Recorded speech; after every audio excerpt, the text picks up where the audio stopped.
Why was Cade able to be as effective as he was in the third quarter? Good player that didn't feel like anybody could really stop him. He got to his spots and plays at a good pace, and he got loose there, obviously, after doing a decent job on him in the first half. So credit to him. Put a lot of bodies on him. He got the shots he wanted and made them. Long trip and then an early game today. Was there any carryover? It looked like it for sure.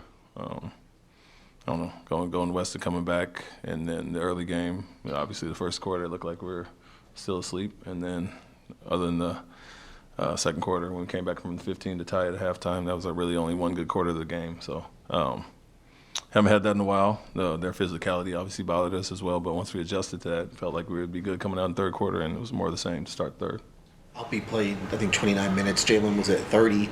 Was that planned, or was that just kind of based on how the game went?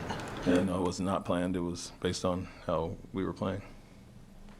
How much of your routine has to change, though, when you have to play in these early games, and especially when you have players who are, get used to a certain routine?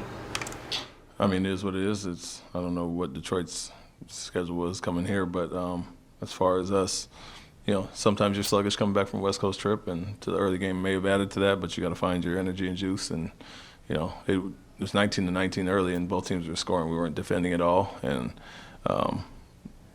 so we got after it in the second quarter. It felt like we kind of woke up a little bit late, but we were into it, and then more of the same. Cade got going. They were aggressive on defense, trapping a little bit, and put us back on our heels. So it is what it is. It's the NBA schedule. You got to deal with it. Is it a little like looking in a mirror with a team that also, likes to score on fast breaks and crash the boards like you guys do? Yeah, there's some similarities for sure.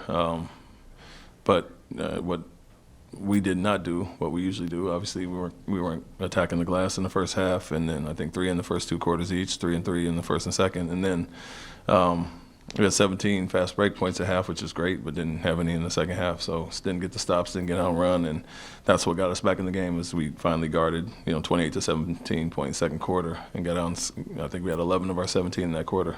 So a lot of similarities, but when the ball's sticking and not moving, then they're guarding one-on-one in the post and trapping the pick and rolls, getting some of those steals, and obviously it flipped there, and they got out in transition, dominated the second half. This is a bit of a larger theme, but is there anything to appreciate? I mean, going into the game and how Jalen was scoring and how Cade has been playing in terms of where the league is going in terms of like the young players and the attention that they're acquiring. Well, I mean, this specific matchup because of their draft class and want to go 1 and 2, but I think Jalen's been getting a good amount of attention. He saw a lot of blitzes early in the season and kind of got used to that, and looked like it kind of set him back today. Teams haven't done it in a while, but 2 really good players that have been on hot streaks, and Cunningham played really well today, obviously. Speaking of Jalen, he was named Western Conference Player of the Week during the game. What have you liked about what you've seen from him specifically in 2025? Yeah, his aggressiveness in attack mode, and that's part of their scheme tonight was to slow him down, obviously, due to how he's been playing, the hot streak he's been on. And so very similar to what he did last year in March, and had good carryover into this season, but really been on one, and you have to expect that. Like I said, teams went after him to start the season and did it again tonight, and so we have to be strong in the blitz, have to get to our spacing, our outlets got to be there, and then attack from there. So we should invite teams to blitz us and have the numbers behind it. We've usually picked it apart and didn't do it tonight. Thanks, Thanks, Thank you. Thank you.